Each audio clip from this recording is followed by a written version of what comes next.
It started with a lick, just an innocent lick, but something changed that night. I saw him differently, and he saw me differently too. 2 years passed quickly. I'm in a Miami hotel room with only Lucy by my side while my life is in shambles. How did we get here?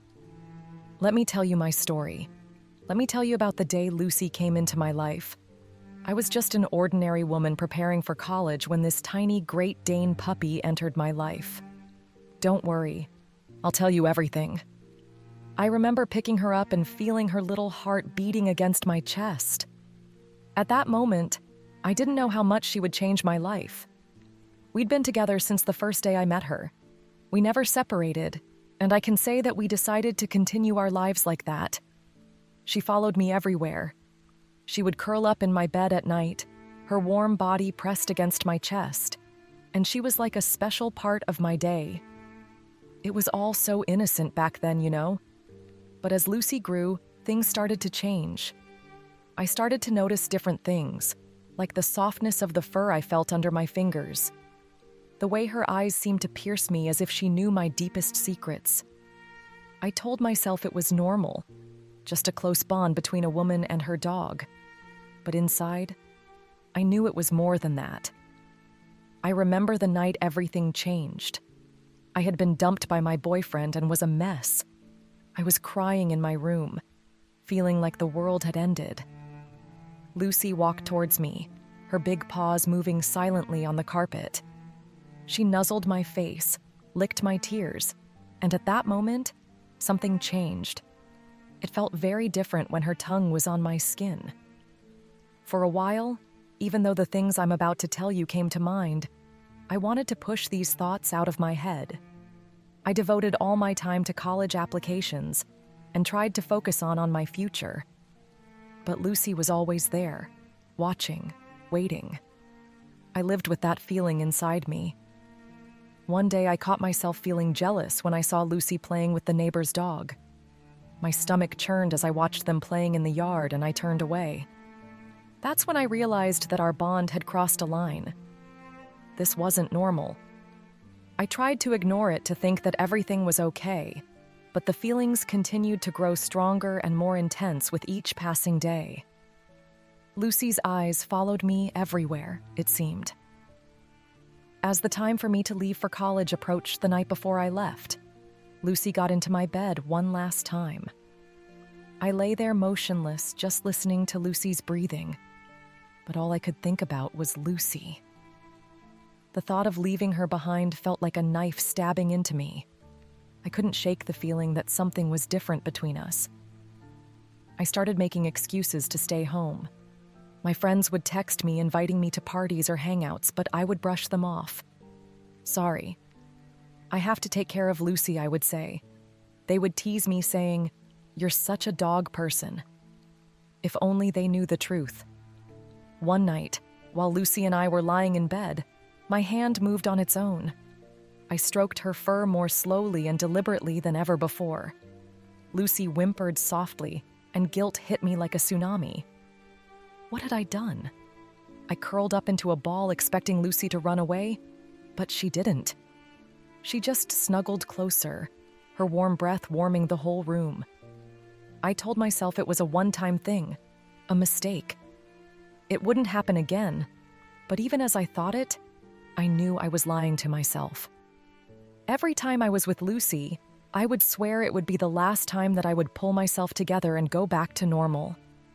The thought of leaving Lucy behind, of going to college, became unbearable. I started looking for ways to stay home, researched online courses. My parents were confused, worried. They couldn't understand why I was suddenly so reluctant to leave. But the reason was obvious, though they didn't know it. The day I moved to college affected me very badly. I hugged Lucy goodbye, tears streaming down my face. My mom patted my back. Being away from home deeply affected my life and my emotions. I tried to throw myself into college life. I went to classes, joined study groups, even forced myself to go to a few parties. But every night without fail, I would retreat to my dorm room and call home, not to talk to my parents, mind you. Number I only called to hear Lucy breathing on the other end. As the weeks passed, I felt like I was losing my mind. I couldn't focus on classes. I would zone out during conversations, my mind always returning to those soulful brown eyes and silky ears. Fall break couldn't come fast enough. When it finally arrived, I practically flew home. I hugged Lucy and smelled her fur. I kissed her and got close to her. And at night, I may have done things you wouldn't even imagine. I missed her so much that I forgot to hug my mom and dad from hugging her. But that night could have been the night that changed my life, because someone saw me. After Lucy and I went inside, I found myself like this. My heart was beating so fast it felt like it would jump out of my chest. I couldn't breathe. I couldn't think. All I knew was that everything I cared about was about to be destroyed. I called Jake, my fingers trembling as I dialed the number. "Please," I begged, my voice cracking. "You can't tell anyone. It's not what you think." But Jake's voice was cold, disgusted. "You're sick," he spat. "I'm telling everyone you need help." Then the line went dead. He blocked my number. I couldn't eat that night. I couldn't sleep. Nothing could calm the storm inside me. Then something strange happened. A message appeared on my screen from an unknown number. My blood ran cold. There were pictures, intimate pictures of Lucy and me that even I didn't know existed. How did they get these? Who was watching us? Who took these messages and pictures?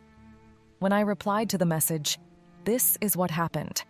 They wanted money, a lot of money, more than I had ever seen in my life. I emptied my savings account, but it wasn't enough. I sold my laptop, my game console, everything I could get rid of. But it was like trying to fill a bottomless pit. The demands kept coming, each one more absurd than the last. Then came the demand that froze my blood.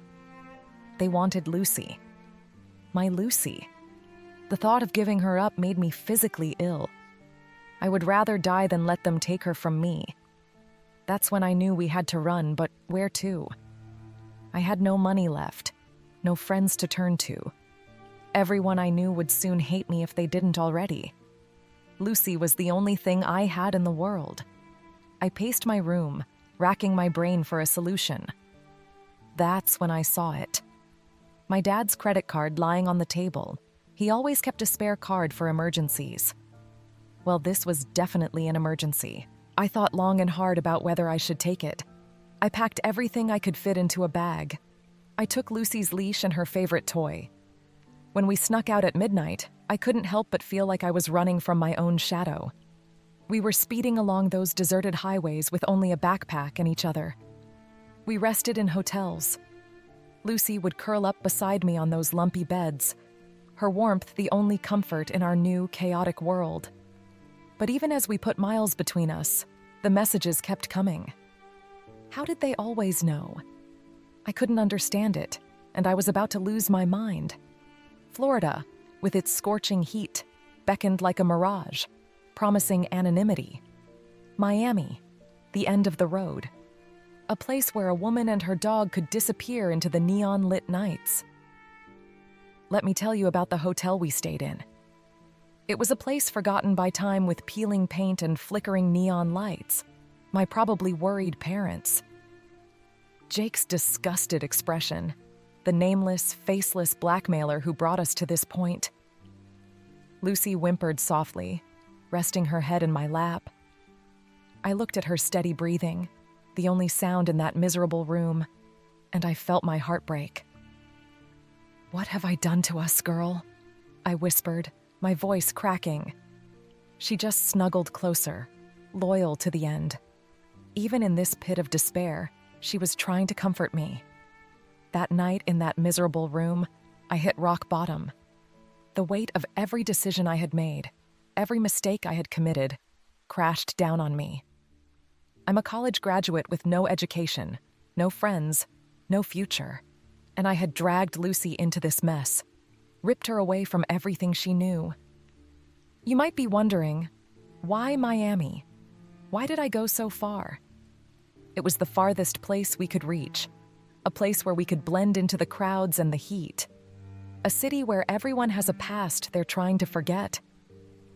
I thought we could make a new start, become someone new without the stain of what we had done. But as I lay there, with Lucy's steady breathing the only sound in that miserable room, I realized a terrible truth. You can't run from your past forever. Sooner or later, it catches up with you. And when it does, it demands a reckoning.